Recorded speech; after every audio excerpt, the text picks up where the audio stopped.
Hello, listeners. Welcome to Plano's Political Pitbull Podcast. I am Esther. And I'm Ruth. And we have a really big show for you today. But first, a word from our sponsor. Our sponsor is Southwest Pain Management. Southwest Pain Management takes care of most chronic pain without pain pills. Their goal is to get you back to doing the things you love.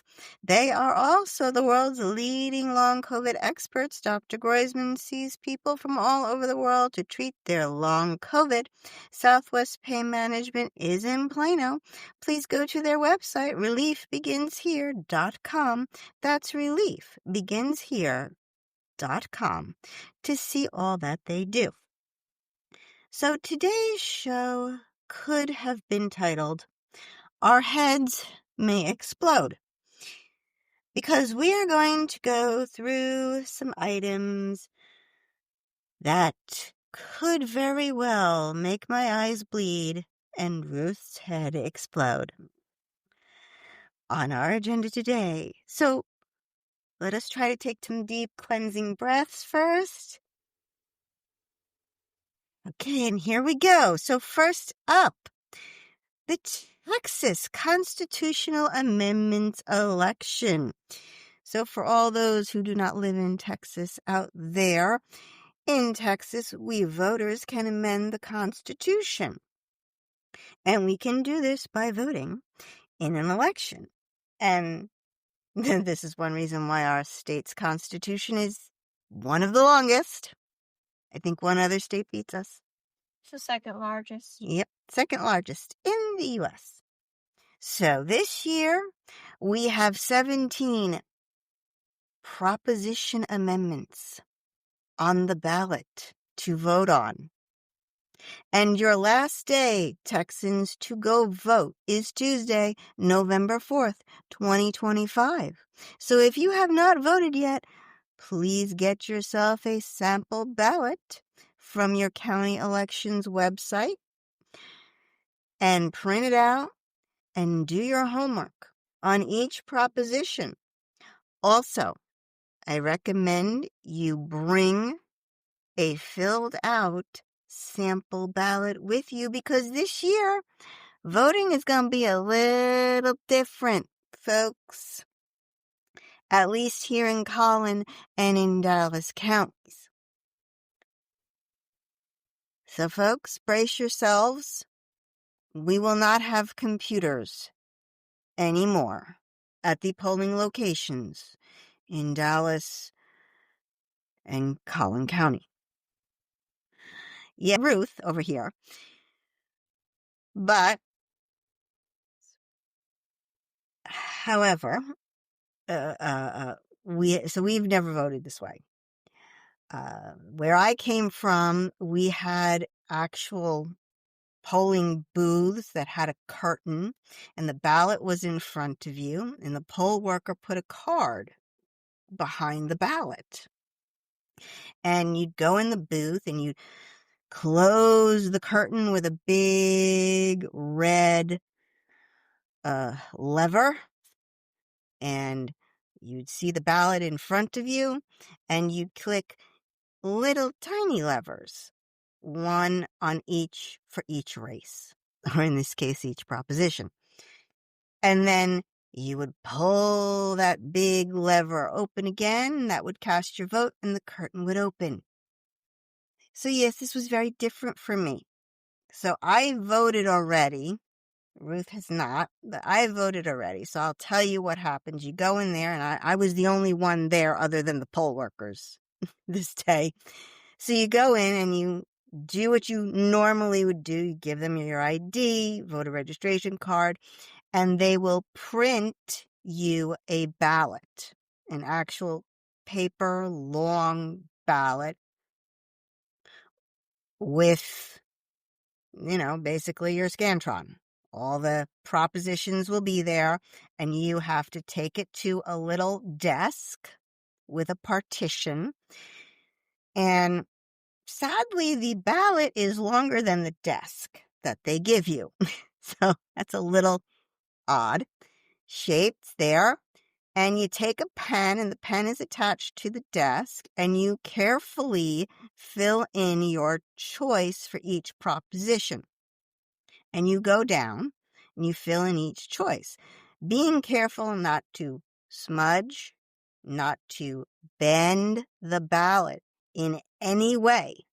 Because when you are done, you have to walk over to the large scanner, what they call the DS200, and you feed your ballot into the scanner and pray that the scanner takes your ballot. Okay? You're making me not want to go. Because I'm sorry. Because if it doesn't like your ballot, it will spit it back out at you. Now, I had no issue. I was very careful to make sure that I filled in the correct dots that I wanted. Yeah, And if you make a mistake, they'll give you a new one and you have to start all over. yes, they will. If you make a mistake, they will give you a new one. I was also made sure I didn't bend it, smudge it, nothing. And it went into the big scanning machine, and it took it and it cast my vote. So it was a little nerve-wracking, but I did it. It took my vote. So success for me. Ruth here, when I told her this, she was not happy. Would you care to tell your reaction to voting this way? There was a lot of yelling Yes. and ranting. Yes. A lot of yelling and a lot of ranting, yes. Care to share any of that rant with us? It really just boils down to the reason they're doing all of this. So this is a little short history lesson. This all started because of the 2020 election, and there were concerns about Security. election security. Yeah, election security. But for some reason, the scapegoat turned to technology, to the computers, when the thing that people were concerned about with the 2020 election was anything but the computers. It was the mail-in ballots, which were paper ballots. Easy to get lost, easy to manipulate, easy to throw out. So it kind of makes me mad that the argument is, oh, well, we can't rely on the computers and this all started with the 2020 election and safety and all that. But it's but if that election had nothing to do with the computer ballots and everything to do with the paper ballots, and they decided, oh, here's our solution. We're going to go back to paper ballots, and we're going to make it super convoluted so that if you make even the tiniest mistake and don't realize it, your vote will not count. So a little more history here. So with the 2020 election, you had all those mail-in ballots, which were paper, which were basically your Scantron bubble type ballot. And a friend of mine that I know and another source that I know, they say that the mail-in ballots are the most unsecure of all of the ballots, because when the election office mails that ballot out, they have no control over it. They don't know if it got to the right person. They don't know if it got lost in the mail.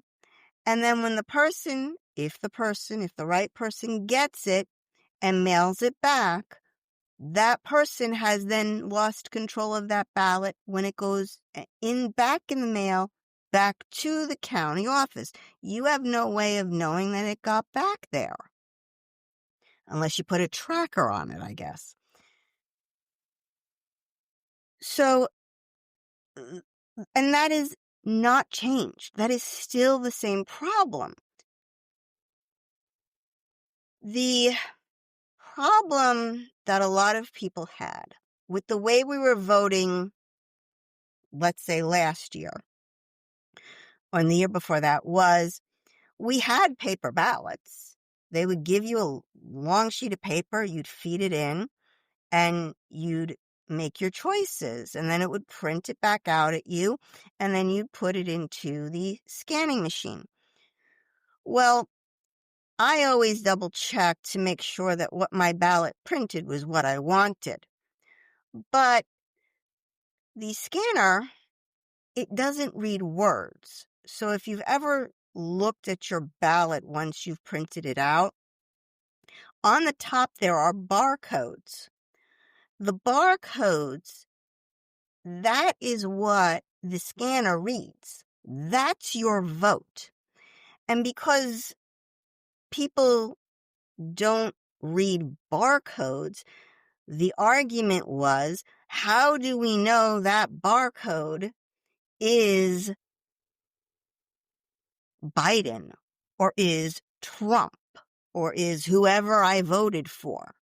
There was no way for a human being to know that that's what their vote really was. For somebody to manipulate all the machines, though, that's the most ludicrous, It would be very difficult. It would be, I think it would be impossible. it's You'd the have, most tinfoil hat conspiracy theory thought process I can think of. And also an insult to everyone working at the polls. yes, I have to say, they lost a lot of judges during this election when judges, the election has to have a judge and an alternate judge at each polling place. They are very hard to find. And when they found out that they were going to go back to what they were doing 20 years ago, the election judges, half of them said, I'm not doing this. And pretty much said, don't call me. I'm not doing this election. So elections had to scramble and find new judges and train them. So luckily, I think they did manage to find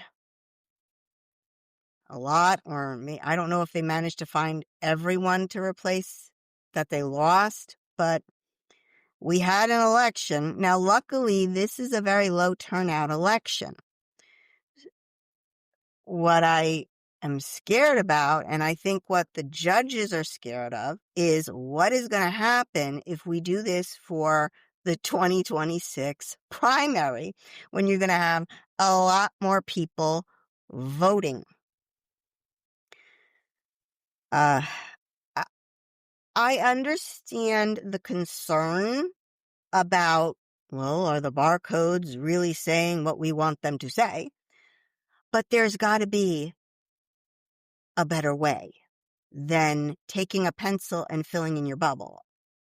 I mean, you can get a computer to do that. There's got to be a way to be able to feed in paper to a machine. You pick your choices and basically have the computer fill in your bubble. And then when they print the paper out again, you check it to make sure that the computer has filled in your bubble, or the correct bubble you wanted, and then you feed it into the scanner machine. I don't know why this is so difficult. There's got to be technology out there. And if you download the sample ballot, they show you a filled in bubble as an example. So clearly it can be done. Why it can't be done for an election, I don't know. It's times like this when I wish we had video, because you should see how Ruth is sitting. She is not a happy camper with this. She's got her arms crossed, a puss on her face. Care to share your thoughts?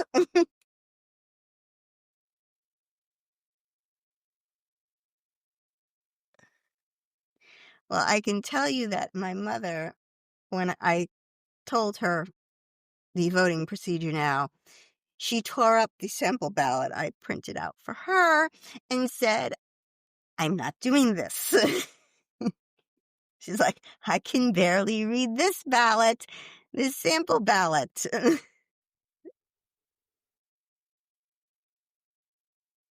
So she's protesting. I'm still kind of processing the thought process because I can't stand blatant idiocy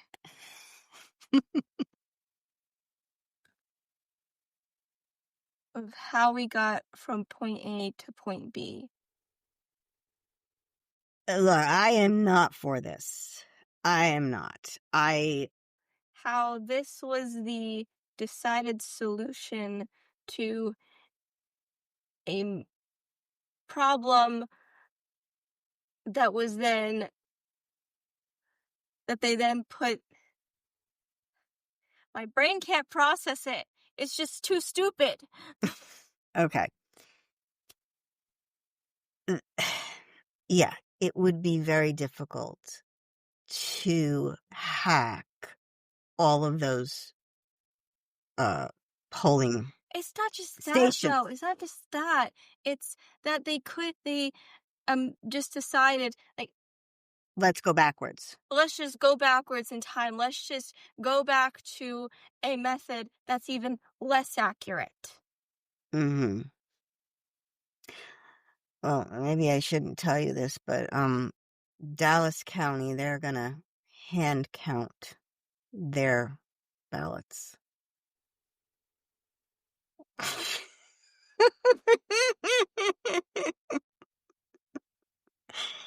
Which I think is worse because I feel sorry for those poor women.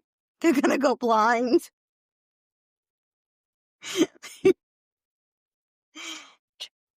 Talk about being less secure. I don't understand. Who gets the final say?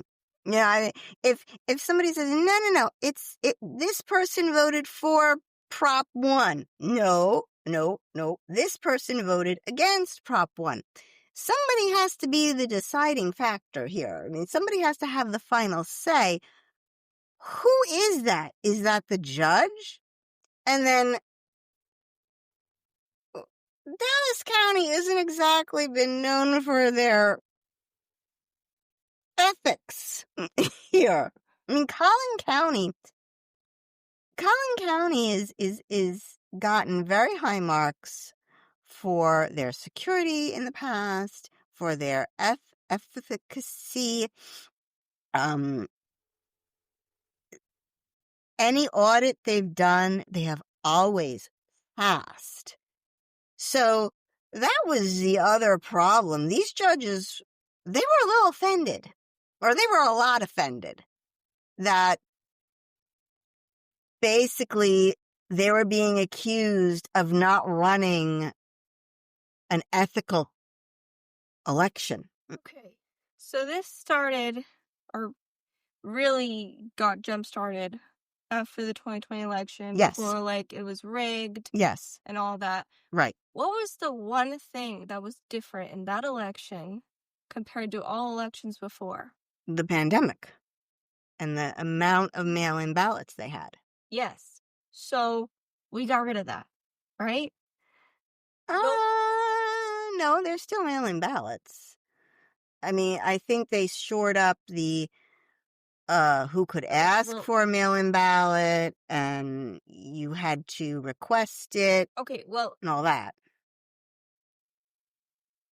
The logical conclusion, though, would be remove the variable that changed everything that was different in that specific election, that we did not have a problem in the 2016 election or the 2022 election. No, I'm sorry, or the 2018 election. Mm-hmm.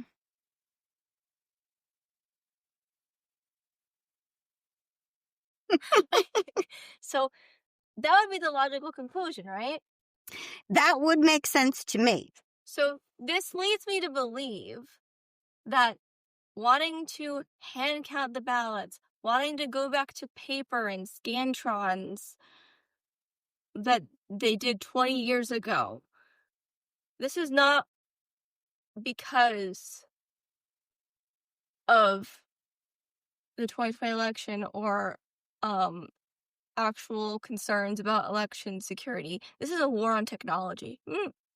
This is we don't trust technology. We're a bunch of old people who hate technology, and we want to destroy, we want to get rid of it. We want to go back to the good old days and make everyone's lives miserable. Mm-hmm.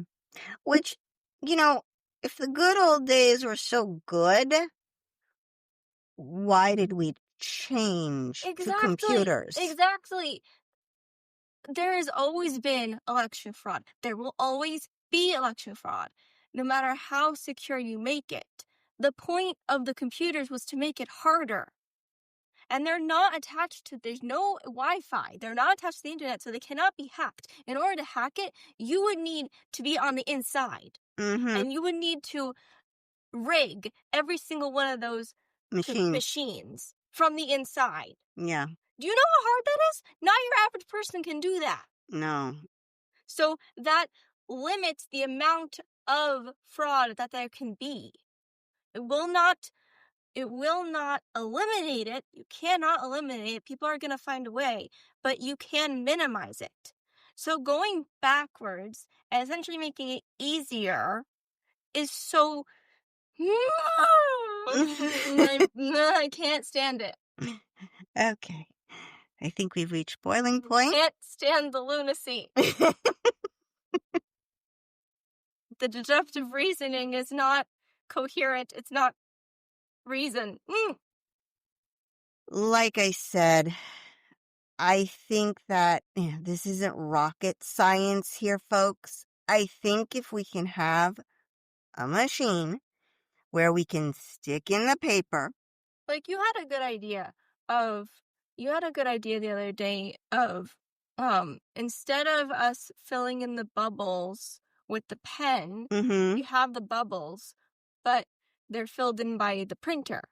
So you press the button on the machine, it fills it in, it fills the bubble in, and then when it prints, you have all the bubbles that you wanted filled in. And then the Scantron reads those filled in bubbles. Yes, and that eliminates the barcodes. It eliminates the barcodes and eliminates the chance for human error with the whole pen thing. Yes, and your ballot won't get bent and smudged, and you can double check it, make sure that all your choices are who you chose. Thank you. I think it's a good idea personally, and I think it can be done. I don't know if it can be done by the primary in March, but maybe. I mean, the technology should be out there. Like I said, it's not rocket science. If that truly was the concern, then it's not just, we don't like technology. If that's what the concern was. Because how hard was that to come up with? Well, since I came up with it, and I am not a tech person, I'm going to say not that hard. So, hopefully, there will be a change in March before the primary, and we can do this because that is going to be, while it is a midterm, usually they're not as high as during a presidential year. It's still going to be much higher than this, and my understanding is people have said there have been problems at the polls, and it's been a mess. Other people said, well, it's not that bad. One polling place said, please do not blame us for this. Please contact the Collin County Commissioners Court who okayed this. It was the Collin County Commissioners who okayed the use of these now new way of voting, which is actually the old way of voting. So if you want to contact the Collin County Commissioners Court, feel free. Let them know you don't like this. There's got to be a better way. Speaking of a better way, we may be leaving Dart. So, Plano, Highland Park, and Farmers Branch may be saying so long to the Dallas Area Rapid Transit, or DART. So on November 5th, 2025, at 5 p.m., Plano City Council will have a special meeting. Now, I know what you're all going, 5 p.m., why do they have to do it at 5 p.m.? People are still coming back from work. I know. But good news is there's only one question on the agenda, and that is whether to hold an election in Plano on May 2nd, 2026, to dissolve the Dallas Area Rapid Transit System, or DART, in Plano. And then the next item is basically discussion regarding alternative mobility options for public transportation.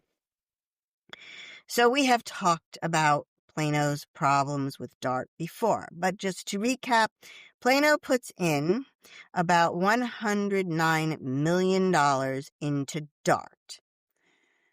And we put it in from the 1 cent sales tax that people who shop in Plano have. So Plano has gets 2 cents of its sales tax. 1 cent it keeps, the other cent goes to DART, and as you can tell, those cents add up because last year it was $109 million. However, Plano only gets $44 million in services back. Apparently, Highland Park and Farmers Branch have the same problem as we do, putting in more than they're getting back. So if this item passes in the special city council meeting, the residents of Plano will get to vote on if they want to stay in DART or leave. And this is how we got involved in DART in the first place. It was actually a vote by the Plano residents back all the way in 1980s, where the residents of that day voted to have transportation in DART and become a city. It's interesting that no city north of us has decided to become involved with DART. We are the last on the line. Yeah, we're the last stop. So I have a few questions that really need to be answered. Question 1, what happens to the trail tracks and all the stations? Some of them being brand new, like the Silver Line to the airport. That's brand new. What happens to those in Plano? Is DART just gonna pick them up? Like, get rid of them? Take them back? I don't know. And then, what do you replace it with? Are we going to replace it with something? Do we have to replace it with something? Why do we need public transportation in the first place? Why is this the job of the government to provide us with transportation? To me, that is not a core function of government. Because they were the ones who made everything so far away from each other? So we need transportation? Yeah, no, I don't. Because they're the ones who zoned everything. Because they're the ones who zone. They are the ones who zone, but how old is the car? I mean, for what, 100 some odd years, there were no buses. There were no trains. Stagecoaches Train? were private. The train came before the car. I know, but that's what I'm saying. Okay, fine. There were no trains. Then there were no buses. Then there were no cars. The order doesn't matter. The point is that we survived 100 and some odd years without public transportation. We also had the horse and carriage. Yes, And which not everybody owned their own horse and carriage, but there were private companies or private individuals who used their horse and carriage as basically taxi cabs, or what they called cabs back then. So that was not something that, a government body decided, well, we need people to be able to get from, point A to point B without walking. I'm asking the question. This was, back before there were modern technology that could take us from point A to point B. We did not have public transportation. Airplanes are still private. There is not a public option for airplanes, and frankly, I wouldn't want one. Now, the airports and the air traffic controllers, that's government run, and is not privately. That is government. But the actual planes themselves are private.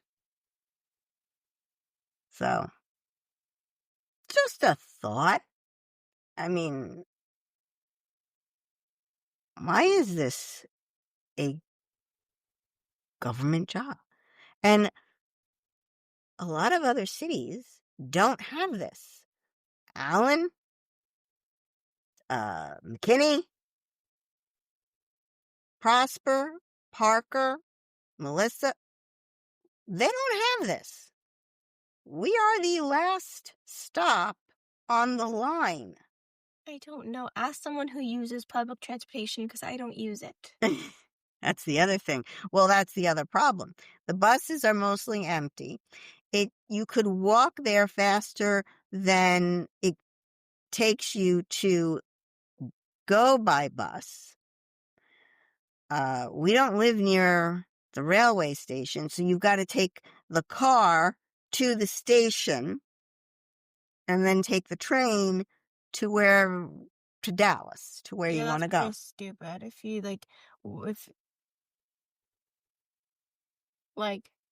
if you want to take the train, you have to have a car. Why don't you just take your car the whole way there? That's pretty stupid. Well, because you don't want to sit in the theory is you don't want to sit in traffic. That's the theory. And those who actually do not have a car would live near the railway station if need be. Where I grew up, if you wanted to take the train into the city that was near us, it's the major metropolitan area where the majority of the jobs were. A lot of people had what they called a station car, where they would drive their car to the station, park their car, and get on the train or get on a bus. There were also these, what they call park and ride. You park your car and then you ride the bus. I know it, but where I grew up, to get into that large metropolitan area was very time consuming, and you sat in traffic, and sometimes you didn't move. Like, people who say, oh, traffic's so bad here, you're at least moving. imagine imagine not moving for 10 to 15 minutes at a given time. So it so I have those questions. I have a feeling that there's going to be a lot of people that come to this meeting, if they can get to it or get in front of a computer and do it by Zoom, because this is going to be something that a lot of people who take public transit don't want. Also, what DART is saying is that the 109 million, that is not going to only affect Plano. I mean, imagine all of a sudden you lose that huge chunk of money. That's could potentially affect wherever they were funneling the money to the other cities, because we were only getting 44 million of it. The thing is, though, play devil's advocate. Mm-hmm. Plano is losing money for a service that a large amount of people are not using. Mm-hmm. So that's where this came from. It's not Yeah. it's not considered a worthy investment. Clearly not. And this wasn't even on my radar. Uh,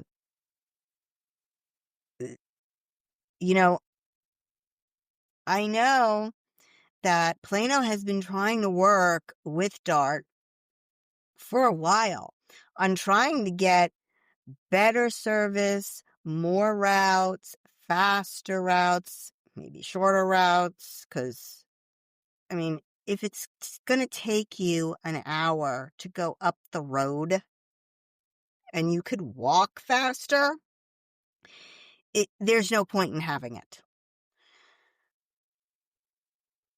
So they've been trying to work with DART, but DART hasn't been willing to, it seems, DART hasn't been willing to negotiate. I saw a local news report recently where the DART spokesperson said, well, I know that the cities think that they should get dollar for dollar, a dollar in and a dollar out, but that's not how things work. Well, why is that?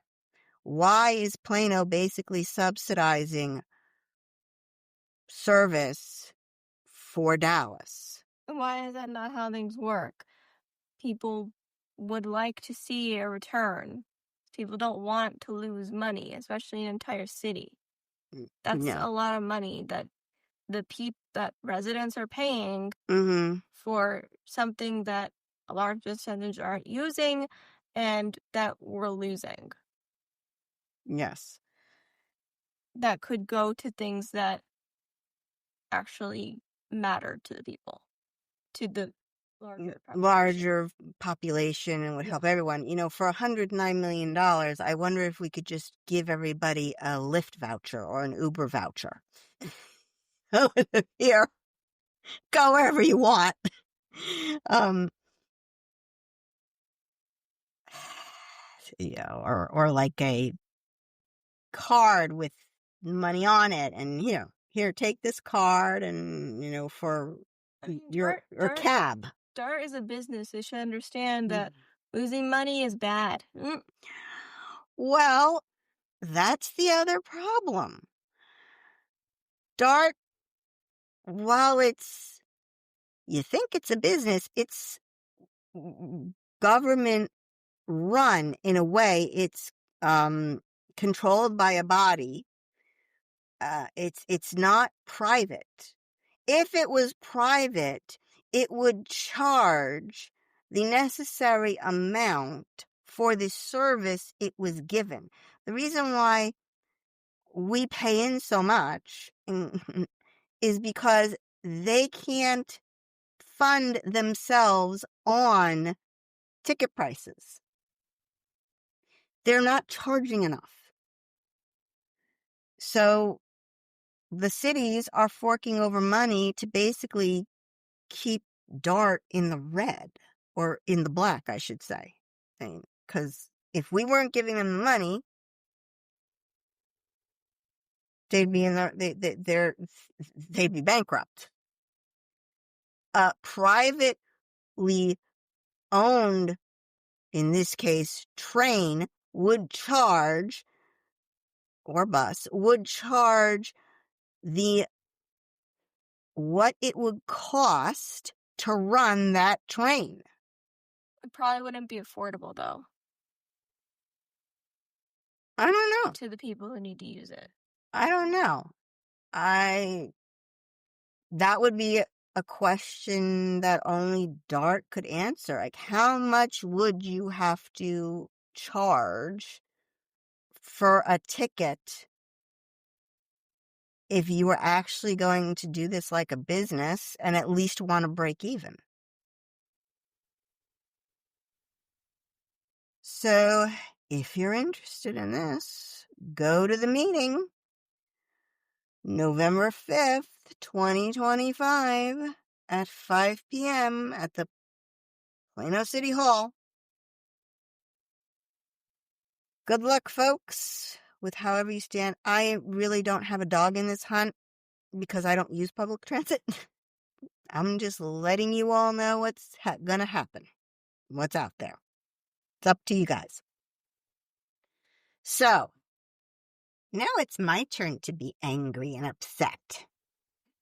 So lastly, Councilwoman Julie Homer resigns from City Council to run for Commissioner's Court Place 4. Now, if that sounds familiar to you, again, this is the time I wish we had video because you should really see Ruth's face. Well, Back and off. Well, I'm putting things together because you told me that Julie Homer resigned, but you wouldn't tell me why. And I was trying to figure out what could be the reason that would make you so mad. And now I think I'm starting to get it. Continue. So if that office sounds familiar to you, it is because Councilman Shelby Williams, he stepped down from council to run for that same seat in the same place. But he had the decency to resign back at the beginning of the year so that the election for his replacement could happen during the May local elections, costing us nothing. Well, Homer didn't go that route. She decided, screw the taxpayer and screw my fellow former Councilman Shelby Williams, I'm going to announce so late that I can't even be put on the November 2025 ballot during that election, saving the taxpayers money and saving them a trip to the polls. No. I'm going to announce after that deadline, but I'm also going to announce so that the people of Plano have to have a totally separate election from the primary for 2026. So, she announced her resignation at the last city council meeting. And I have what she said. She basically read her letter of resignation that she submitted to the city council. I'm just going to read one line because the rest of it was a bunch of bullcrap. She said, quote, I believe government works best when people have choices and fair representation on their ballots. Okay, so, first of all. What does that mean? Oh, I have a feeling I know what that means. So, first of all, this is not a nonpartisan election that she's running in now. This is a partisan election. So, Shelby is running under the Republican Party. She will be running under the Democrat Party. Isn't he already running against a Democrat? No. He has to win a primary, and I believe his opponent's name is Woody Huffines. Very distant relation to the Huffines car dealerships people. So he's got to win that primary. She has to win the Democrat primary. And as far as I was aware, there was a person who was going to run in the Democrat side already. So, is she throwing her hat into the ring because she wants more than one Democrat on the ballot for that particular race? Maybe. I mean, she says, people have choices and fair representation on their ballots.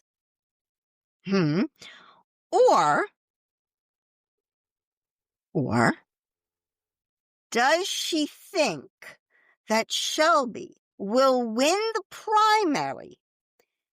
And because that seat is mostly Plano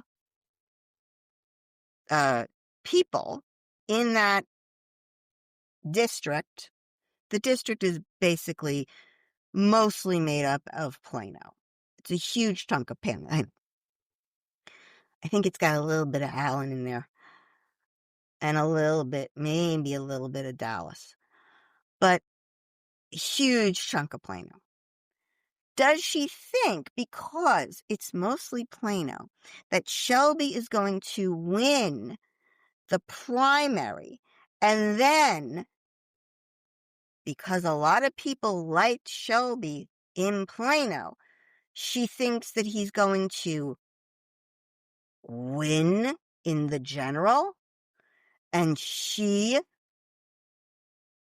doesn't want him to win, and therefore thinks, well, I'm liked in Plano too. People know me too. So I'm going to run, even though I said Shelby was my friend. Even though I wish Shelby good luck.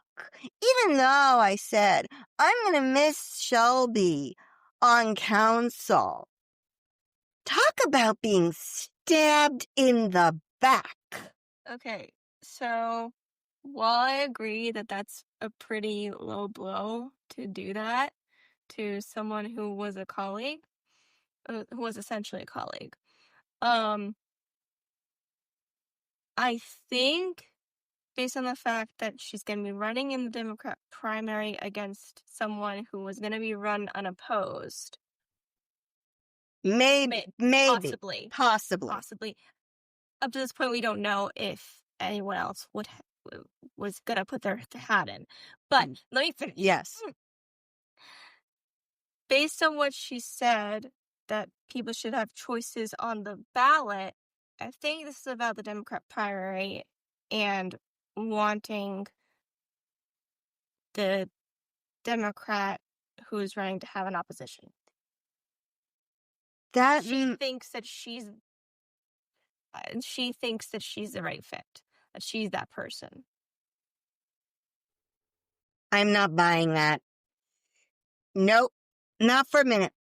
Based on what she said, it could be that that's just the excuse she's giving and that's not the true motive, but based on what she said, that's what it sounds like. Look, there was going to be a Democrat in this race. Okay? I mean, there was a guy who said he was going to run. Now, did he decide not to? I don't know. Perhaps. Unlikely. But She wants to give Democrats choices, not have this guy run unopposed. So why does she have to run? Why? I don't know her. Why did she feel that she was the only person who could run if she feels that this would have been unopposed in the general or in the Democrat primary? I don't know. Why does Shelby think that he was the person that he needed to run in the Republican primary? That he was so important that he needed to run the Republican Party. I don't know. These are politicians. They have self-importance. They're selfish. Well, they think I am the one who will bring salvation. I don't know what answer to give. So I'm not in their head. I can tell you, again, Shelby felt very much called to run in this race. Maybe that's what she felt. And I'm saying maybe. I'm saying maybe. Why so late? Okay, fine. Let's say that is the correct reason. That is the true reason. I'm not buying, but let's say that is. Why are you waiting until the very last moment? Shelby had the decency. He had respect for the taxpayers. You can tell him that. Her face is slowly going red. It's kind of concerning. He had respect for the decency for the taxpayers to make sure this would not cost us a single solitary dime. That he withdrew early he withdrew from city council early enough so that his place could be placed on the May ballot with all the other city council races we had and all the other local elections to cost the city nothing extra. She could have decided to come out and resign so that she could have been placed on this current ballot election that we are in now. Again, it would have cost us some money, but not as much. How much do you think this election is going to cost us? I don't know, but I'm trying to make a point. Yes, Talking. Go ahead. I'll take some relaxing breaths. Take a breath. Take a breath. I'm not saying she handled it well. This is a very poor way to handle it. This is a very bad way to handle it. She did not do a good job. But it could have been a late decision. Did she handle it well? Not at all. This was not the way to handle it. This was not a way to go about it. But it could have been that she made the decision late. That the decision came too late. But she decided, I need to do this. And she just made a bad decision. On that part. Well, she makes a lot of bad decisions. I can agree with that. And I'll get to that in a minute. Like, it was she decided, like, if she passed the deadline, essentially, when she made the decision. and she made a poor choice to resign now and just be like, well, whatever, I'm late, but I'm going to do it anyway. Bad decision, but that might have been what happened. And who has to pay for that bad decision? We, the taxpayers. Because, Like I said, like to I know, don't think that, like I said, I don't think that absolves her of this. You have every right to be mad. um, but I don't think there was like malicious intent. oh no, I do think there was malicious intent against Shelby. And I'll tell you why. I think, I feel like it might be reaching at this point. I don't want to make that assumption. well, you don't have to, but I will, okay? Politics is a dirty game. And this was as dirty as it could get, I think. My theory is Democrats and Republicans like Shelby in Plano. They think he did very well on council, and he did a good job. He's very popular. I think Democrats thought there is no way the person who was going to run on the Democrat side was going to win in Plano. So they needed somebody who was just as popular as Shelby, with just as much name recognition, and maybe just as liked. I don't necessarily agree with that last statement, but perhaps that was their line of thinking. We need somebody who is from Plano, who is just well known, and who at least has the potential to beat Shelby, because maybe they felt he was going to win the primary. So they tap her, the Democrats tap her, and say, you've got to run, you've got to run, you've got to run. We have a shot. This is an open seat. We have a shot to win this seat and possibly flip Commissioner's Court in the future. Okay, maybe, but there is a bit of a hole. Why wouldn't she then resign when Shelby did? If this was only motivated by the fact that Shelby resigned to run for Commissioner's Court.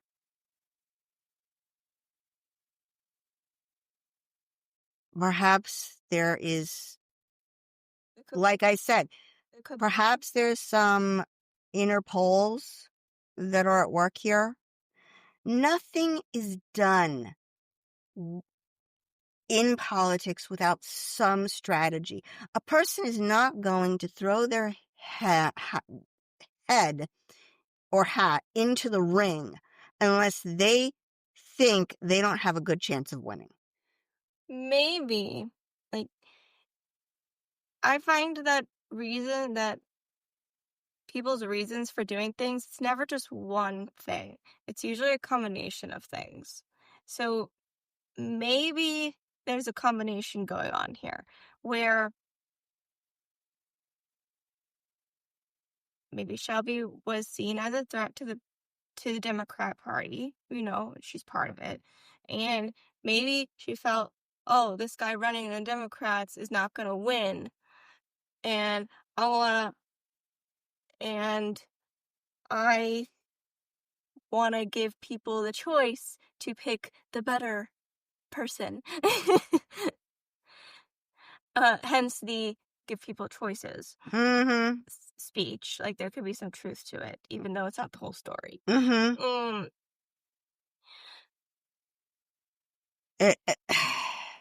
So it's complicated. It could be complicated. I think her motives are extremely selfish here.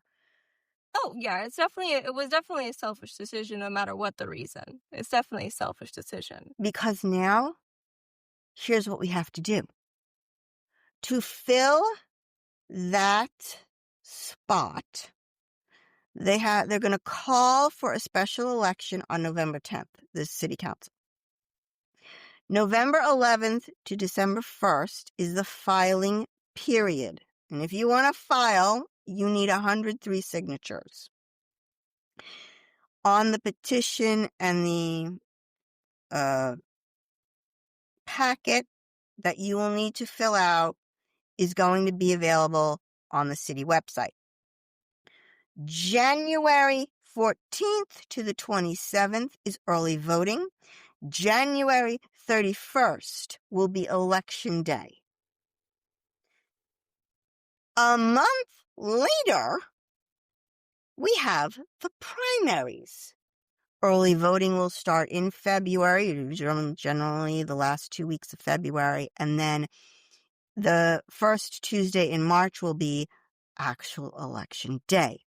So, Plano people have to go to the polls in January, then they have to go back to the polls in February, and if there is a runoff needed, we will have to go back to the polls April 4th. Well, what's Plano without a bunch of elections? And do you know how much this is going to cost us? I do not have the exact figure yet. I am working on getting it. But right now, the estimate that I have been told is $150,000. This selfish woman is costing us $150,000. She could have decided to run when it wasn't going to cost us a single solitary dime. But no, she didn't do that. She probably didn't think of it at the time. It was like, otherwise there'd be no reason to wait. You're thinking that she maliciously decided to resign late in order to create a whole nother election. She should have thought about the taxpayers, not herself. She is only thinking of herself. No, I'm saying you're harping on she should have resigned before, not instead of harping on the fact that, sorry, you were late. It's too late. You can't resign now. You can't do this. Well, that's what she should have said. She should have said, no, I can't do this now. This is going to cost the taxpayers too much money. Find somebody else. She's not the end-all, be-all. Nobody is. Okay? There's an old saying, everybody's replaceable. Because, there's nothing you can do about the past. If she really wanted to do this, should she have done it before? Sure. But maybe she didn't think of it. Maybe she wasn't asked before. So, what should she have done now? Declined and kept on with city council because it's too late and it'd be too much of a hassle and too much money spent just for her. Exactly. You're costing the taxpayers for one race hundreds of thousands of dollars, and this is going to be a special election. During a primary season, voters are going to be expecting to come out in March. They are not going to be expecting to come out in January. Why couldn't she have waited to just tag her race on to the primary ballot? It would have cost us some money, but at least it wouldn't have been a whole separate election where we have to hire election workers and judges and get the whatever they're going to use, if they're going to use the machines or if they're going to use the Scantrons again. So now we're having back-to-back elections.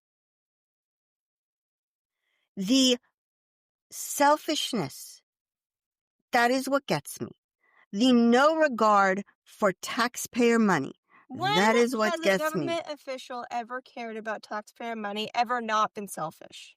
Shelby Williams cared about the taxpayers' money, at least. He's one exception. Okay? He did not have to resign when he resigned. He could have resigned so that they could have added that race, that place 5 race, to the constitutional elections ballot, it would have cost us a little money, but he didn't even want to he wouldn't want to cost us any money. He was like, no, I don't want to cost the taxpayers any money, which I don't know why that would have cost us much money at all, because, I mean, how much would it be to just add his name to add the race, not his name, but add that race to the ballot.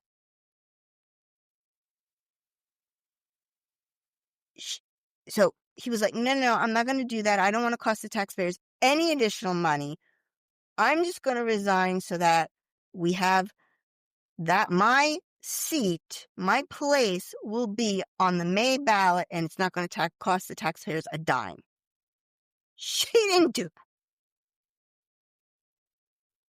Now, my question is, because she didn't do that, how do you think she's going to do on the commissioner's court? Before I get to that, I want to tell you what everybody had to say, because I was quite shocked at the other council members' response. Nothing, because they don't typically. It is the quietest council meeting I have ever heard. Yeah, no, they actually did say something. They were not mute this time. But what got me was, and what upset me was that, they said such lovely things about Shelby. And we're so happy for Shelby that he was, moving on and going to do great things. And they were like, oh, we know that, we hope you win. Somebody said something like that. They said such wonderful things. Well, here you have a person who is going to be running against your supposed friend, who you claimed was your friend. The mayor said, well, what are you supposed to say? She's going to leave anyway. Nothing. I'm not saying be mean. I'm saying say nothing. So the mayor said, we are disappointed that you are leaving our dais, but we are very proud of you. And being able to step up and continue to serve in the capacity that will be very meaningful to our county. That was the mayor. That's a very, At2, Mayor. At2, Mayor. Why don't you just stab Shelby in the back? Horn said he did not want to accept her resignation. Now, I would have been happy if he had stopped there. He said, I'm pretty selfish about this. When we had our team building, they talked about personalities. Everybody on this dais, except one, were over here at the bottom of one quadrant. And we had this shining star on the other side that always provided outside the box thinking. And that was Julie Helmer.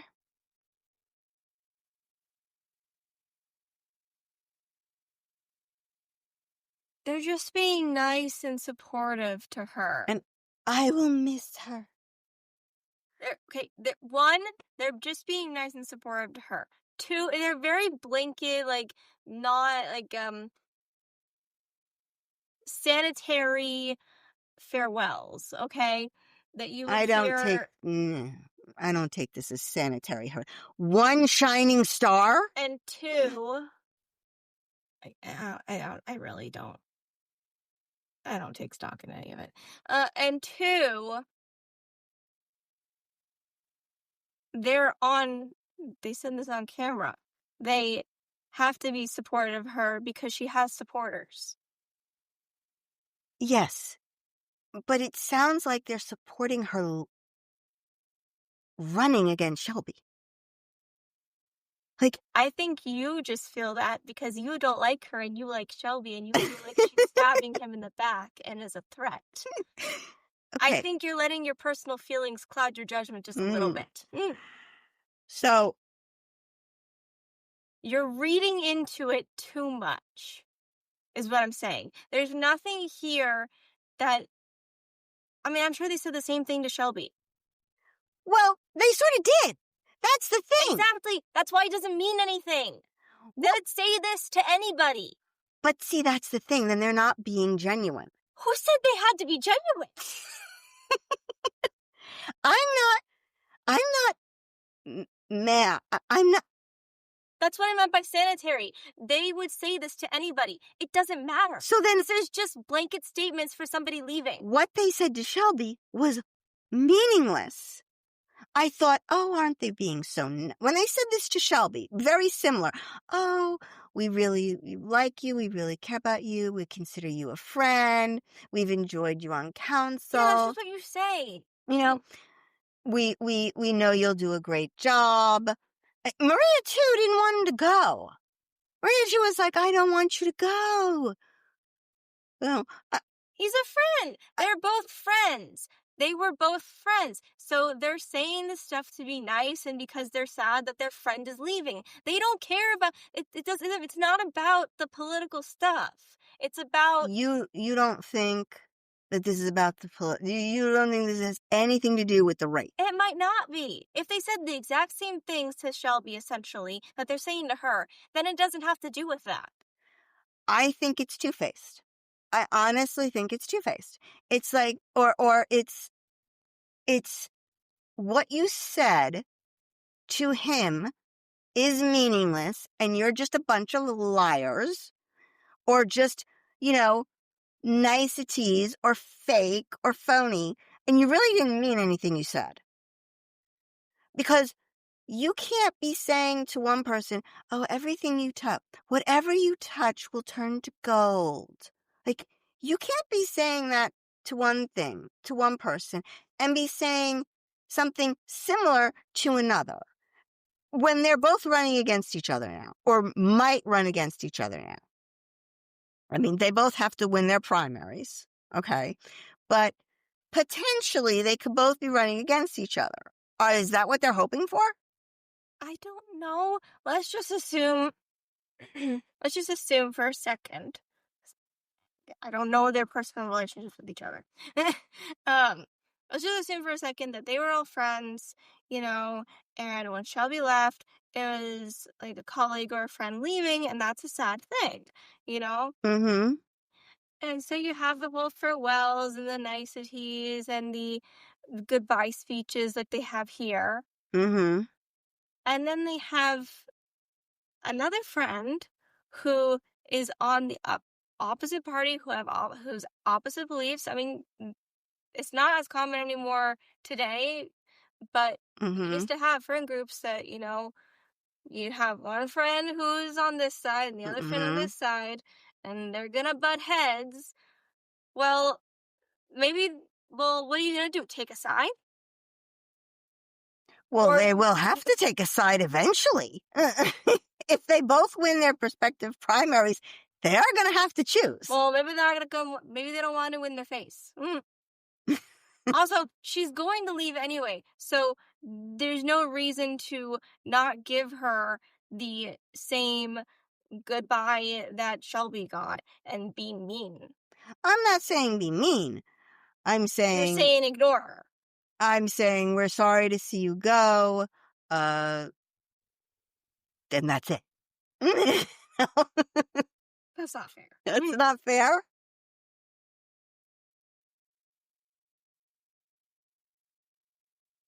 Okay. You're not gonna just... say what Tu said? Oh, yeah. Well, I said part of it. Tu said she was upset because everyone in my class of council members are gone. So this is when she first came on council. So pretty much everyone who was there when she came in is now gone. She said, I am honored we had a chance to serve with you for 4 years. Whatever you touch will turn to gold. Levine, she said that he was really proud of Julie and how he helped her get elected. And I have a feeling he's going to help her get elected in her next race because he's a Democrat. Yeah, I wouldn't be surprised about that because they're all on the same political spectrum. Now, I thought what Vidal said was appropriate. He said it was a pleasure working beside you and wishes her the best. I thought that was nice. He wasn't on council when Shelby was there. So I thought that was nice. And Down said that she looked forward. Yeah, he hasn't known her that long. This is, we look forward to see where your path takes you. I thought that was pretty. This is who? This is Downs. And Care,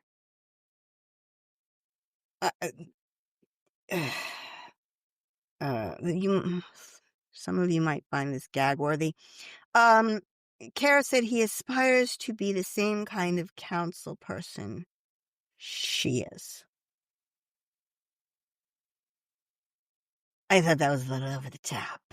And Councilman Care, you really shouldn't aspire to be the same kind of councilwoman she is, because her voting record sucks. And that brings me to the last part I want to touch on. So, we here at Plano's Political Pitbull, we typically do not endorse.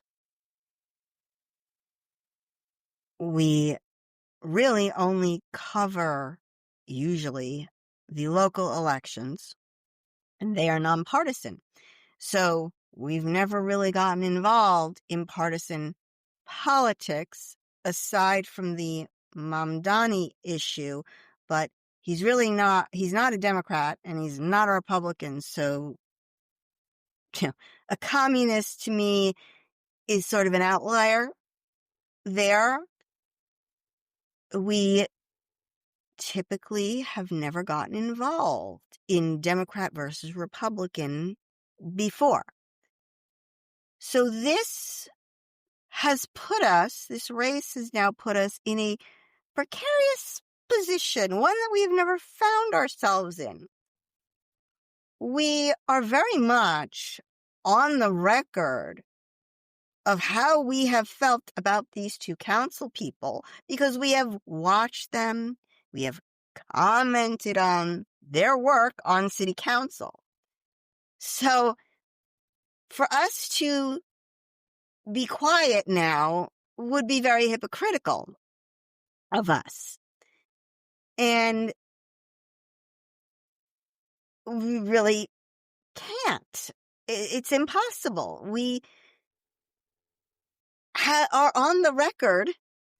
We are literally on tape saying how much we had enjoyed Shelby's work on council. I literally just said that she loves Shelby and hates Julie. I would just like to comment that I did never, ever said those words. Okay. No, you never said them, but I can tell. Okay.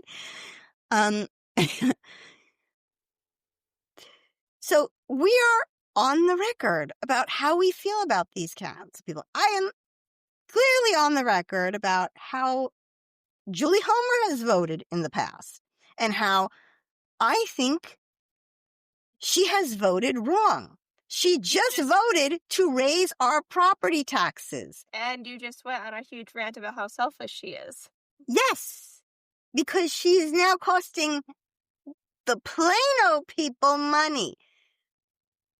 So what we're going to do is... We could still cover their races, but just try to be objective.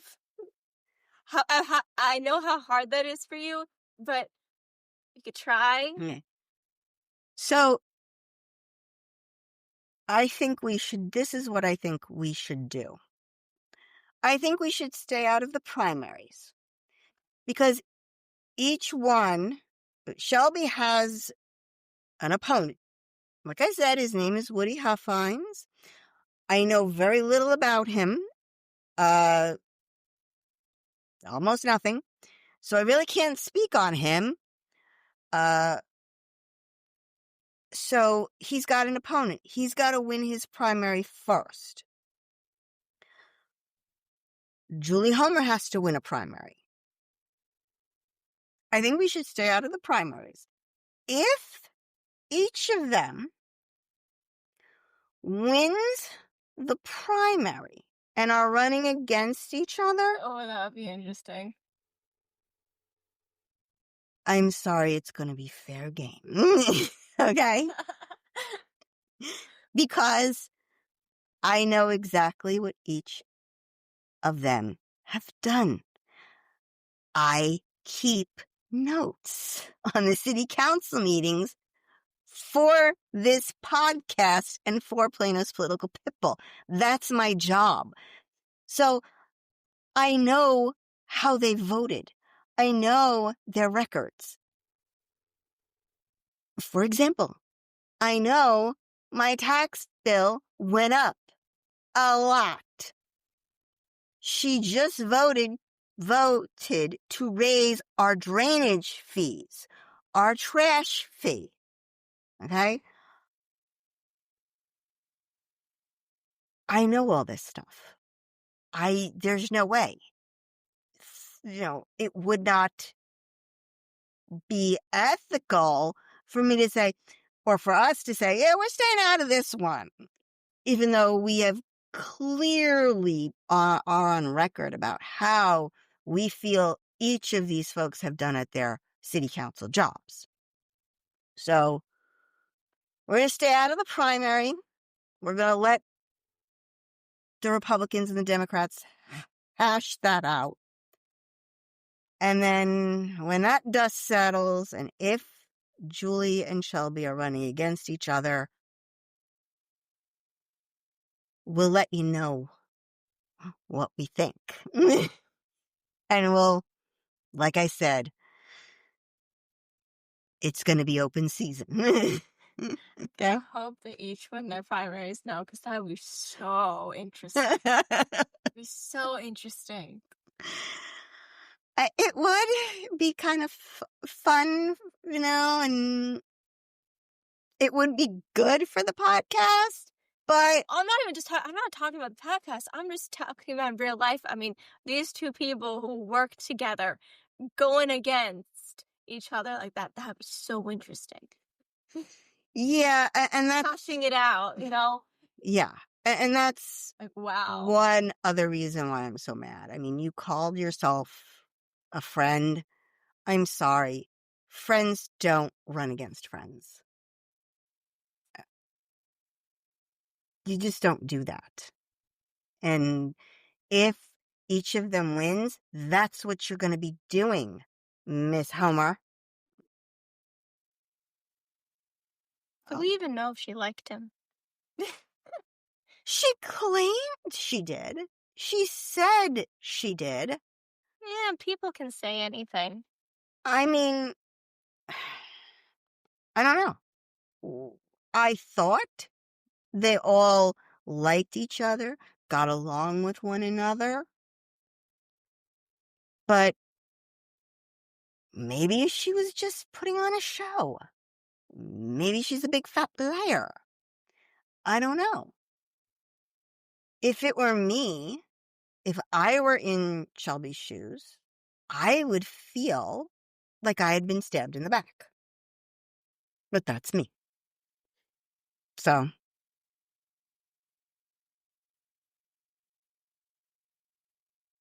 that is that. And we lasted without our heads exploding off, so... Well, yours nearly did. Yeah. Nearly did there.